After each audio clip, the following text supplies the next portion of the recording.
right, well, while Chinese cuisine is now a mainstay in American culture, bringing Asian American perspectives to the theater is far less common. But for the past 50 years, one small Los Angeles theater company has been pushing the envelope and making an impact. Full Frame contributor Sandra Hughes visited the East-West Players to learn more about how this community of actors is using storytelling to break barriers.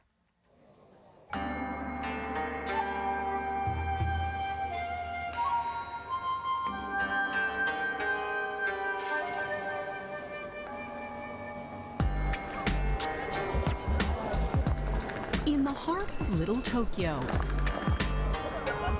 just next door to Chinatown, is a small community theater that has had a huge impact on Hollywood. East-West Players is the oldest Asian American theater in the United States, and its newest play is just starting rehearsal. Oh, Ate Babes told you. No, I didn't. Pwede ba, Henny? The world does not revolve around you. As the title implies, it says Criers for hire, and 3 women I hired to cry at funerals. It actually magnifies the story of a mother and a daughter and their relationship, how she brought her daughter to the United States, and you see the cultural differences. Cultural differences are at the heart of this theater, which is celebrating 50 years in Los Angeles. They're coming up. Artistic director Tim Dang has spent the past 23 years at East-West Players. I always like to think that East-West Players is not just an arts organization that does storytelling, that we actually have a mission that is about social justice. The plays and musicals have been a launching point for many Asian actors, writers, and directors.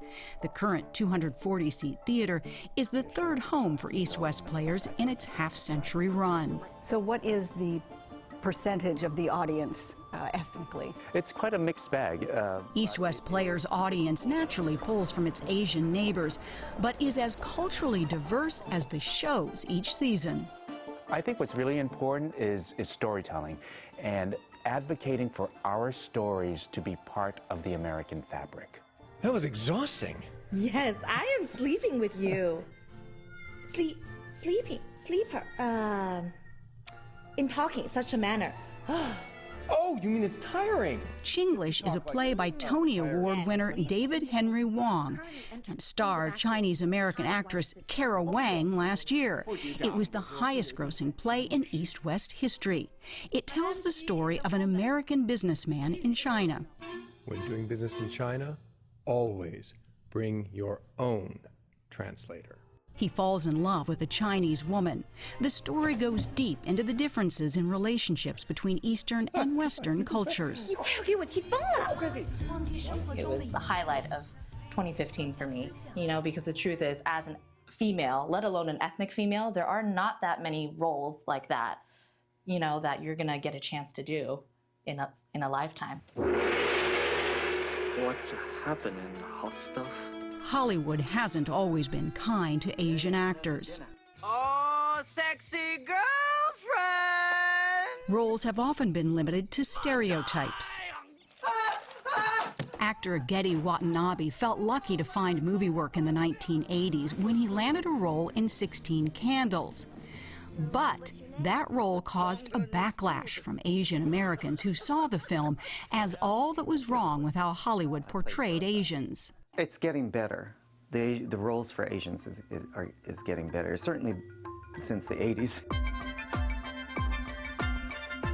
Watanabe says East-West Players is part of the reason opportunities have changed. We would have not done shows. Other theaters would not have hired us. In retrospective, like I did Forum and I did Pippin and other things, we just did mainstream shows as much as we could. East-West Players prides itself in offering opportunities that might not exist for many Asians in theater, but it's also a place where cast and crew can earn a living wage. Well, I didn't come here to chit-chat. All right, sexy. You want a boogie? Joan Armadilla has appeared on Broadway, but always feels the pull of coming home to East West Players. It means a lot to me because, as you know, we've been fighting for diversity in theater. I'm Catholic.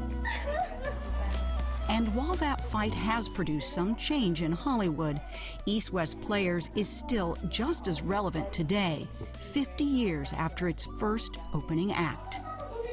For Full Frame, this is Sandra Hughes in Los Angeles. Always correcting me, ha? We know that you're born here, ha?